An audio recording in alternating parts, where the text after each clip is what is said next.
Nah, selanjutnya Buya, saat misalkan sudah terjadi kiamat Buya, ini yang dibangkitkan nih ruhnya atau gimana Buya? Itu kan ada di surah Al-Qiyamah, Bang Dik. Ya, Bang Dik kalau lihat ya, surah Al-Qiyamah, jelas sekali bahwa Allah bersumpah dengan hari kiamat. Ya. La uqsimu biyaumil qiyamah. Aku bersumpah dengan hari kiamat. Dan di situ dijelaskan penolakan orang-orang yang mulhidin, orang-orang yang ingkar kepada hari kiamat.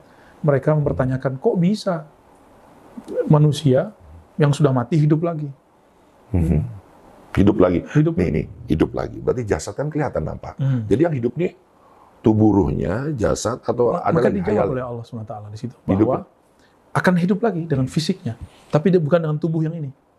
Ketika tubuh hancur, maka tersisalah tulang ekor. Nanti Allah ciptakan lagi dari situ tubuh yang baru. Ini yang dibilang semua usianya 18 tahun itu. Bukan 19 tahun, Berapa? 32 tahun lebih. 32 tahun. Sekitar itu.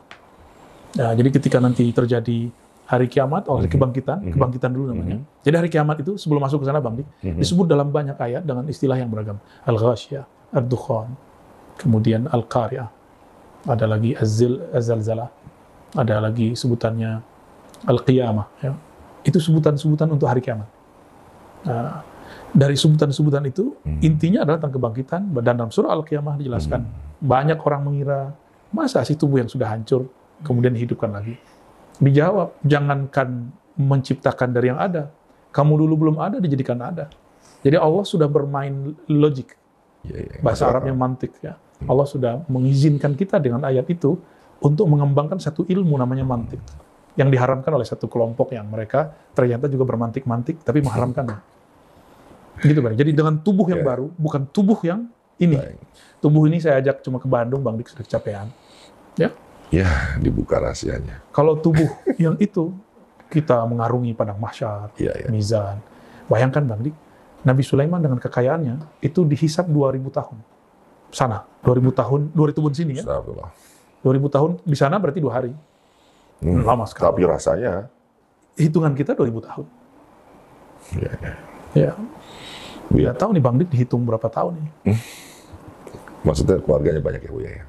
Buya, kemana family saat itu Buya? Anak, istri, apakah nafsi-nafsi? Sementara kita ini seorang imam bagi keluarga Buya. Ya. Penjelasannya gimana Buya? Ini menarik di sebelum surat Dukhan ada beberapa lembar sebelumnya ada ayat surat Fussilat ya. Al-akhilla yawma idin, ya, orang-orang yang bersaudara, berteman, yawma idin. Pada hari itu mereka justru bermusuh-musuhan. Masya Allah. Jadi Bang Dik ini kalau nggak ada hubungan iman dengan saya, nanti kalau ketemu, pas mau ketemu lari, khawatir nanti saya diminta pertanggungjawaban apa. Bang Dik, mohon maaf punya istri, punya anak, mau ketemu anak istri lari, kenapa? Nanti takut diminta, dituntut di hadapan Allah Subhanahu Wa Taala. Jadi orang-orang yang tadinya berkawan, ya, itu nanti di sana nggak begitu Bang Dik, pada lari semua. Ya. Itu dijelaskan Buya? Surat Zukhruf ya, saya ingat di surat Zukhruf. Di surat Zukhruf ada ayat yang menyebutkan bahwa al-akhilla yawma idzin, orang-orang yang dulunya di waktu dunia dia masih berteman, dia masih berkawan, dia masih ketemu, tapi pada hari itu mereka justru bertengkar. Nah, ini ada ayat 67-nya. Hal yanzuruna illa sa'ata an ta'tihum baghtatan wa hum la yash'urun. Apakah mereka menunggu atau memperhatikan kiamat yang datangnya tiba-tiba tanpa mereka sadari. Jadi maksudnya apa? Awal-awal kiamat itu nanti terjadi di saat orang kayak mimpi siang bolong. Jadi di saat itu saya masih sibuk dengan aktivitas saya, teman-teman sibuk dengan aktivitasnya. Ya, itu kalau sampai orang hidup di zaman itu zaman terburuk. Karena manusia terburuk, ya semoga kita nggak hidup di zaman itu. Karena jika kita hidup saat kiamat terjadi, berarti kita adalah asyararun nas, manusia terburuk. Nah, di ayat 67 dikatakan, al-akhilla yawma idzin ba'duhum li ba'din aduwwun illal muttaqin. Orang-orang yang berteman, bersaudara, berkolega, pada hari itu sebagian mereka bermusuhan dengan yang lain, aduun. Kecuali muttaqin, orang yang bertakwa. Semoga kita yang bertakwa. Amin, amin ya rabbal alamin. Aminin pemirsa ya. Saya ini pernah mendengar ya bahwa kiamat itu kira-kira ya, datangnya subuh hari atau saat tahajud, di mana maling baru saja mengambil barang orang yang bukan haknya. Para penjudi yang membanting kartu, mengundi nasibnya, menang dan kalah. Lalu pelacur yang baru saja memuaskan lelaki hidung belang, tertidur lelap. Bahkan orang beriman yang mengaku dirinya paling beriman, sedang terlena dalam lelap tidurnya. Datanglah goncangan itu, Buya. Gimana dengan pendapat itu, Buya? Yang terakhir aja yang salah. Orang beriman sudah nggak ada. Selebihnya benar. Masya Allah. Kemana orang-orang beriman itu, Buya? Sesaat atau beberapa saat sebelum kiamat, semua orang beriman dicabut nyawanya dalam satu hembusan. Semuanya. Ya. Untung ya kostum saya ini fokonya panjang ya. Kalau nggak merinding saya.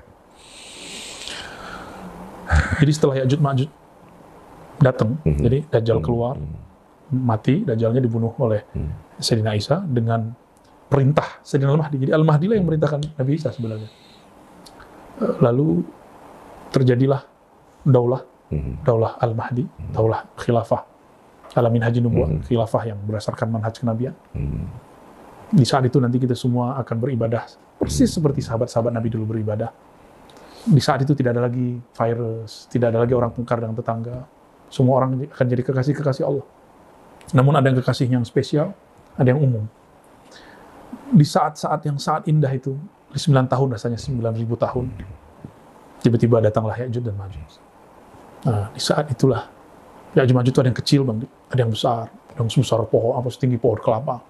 Dan yang kecil ini kalau dia bergerak lincah sekali.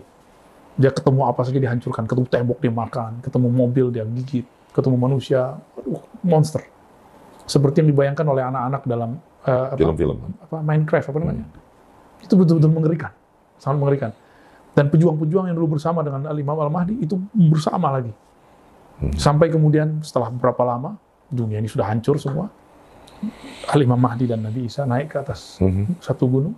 Apakah itu gunung Uhud atau gunung apa, saya belum memastikan riwayatnya. Beliau berdoa, lalu turunlah di situ bantuan dari Allah SWT, menghancurkan semua Ya'juj dan Ma'juj.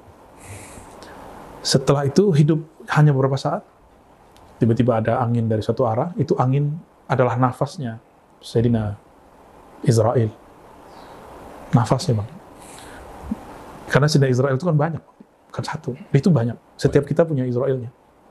Yang satu itu Sayyidina Jibril. Oh gitu ya. Sayyidina Mikael. Tapi dia banyak untuk perwajahannya. Perwajahannya akan beda-beda masing-masing orang. Dia cukup menghembus. Semua orang beriman meninggal dengan kelembutan. Tidak ada yang su'ul khatimah.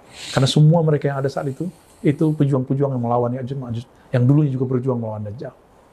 Setelah itu baru berdiri daulah syaitaniyah, daulah iblis, yang tadi Bang Dik cerita. Jadi lafaz yang terakhir itu yang di-skip. Selebihnya itu benar. Bahkan lebih ganas dari yang kita bayangkan. Lebih brutal dari yang kita pikirkan. Dan di saat itu, Bang Dik, garis pembatas kita dan alam jin sudah hilang. Nanti setelah Ya'juj Ma'juj itu sudah nggak ada. Ya, dengan turunnya Ya'juj Ma'juj sudah jin semuanya kelihatan seperti fisiknya. Karena sandi-sandi yang dulu dipasang oleh Sayyidina Syith alaihissalam itu kemudian robek semua. Maka jin-jin itu muncul semua. Syaitan-syaitan terlihat seperti kita kelihatan sekarang. Ya, sekarang kan masih dipagar oleh doa-doa Sayyidina Syith. Bingung kan kita mau nanya apa lagi ya. Sekarang aja saya udah ngeliat nih antara orang yang ketuhanan sama kesetanan hampir sama nih kadang-kadang ya.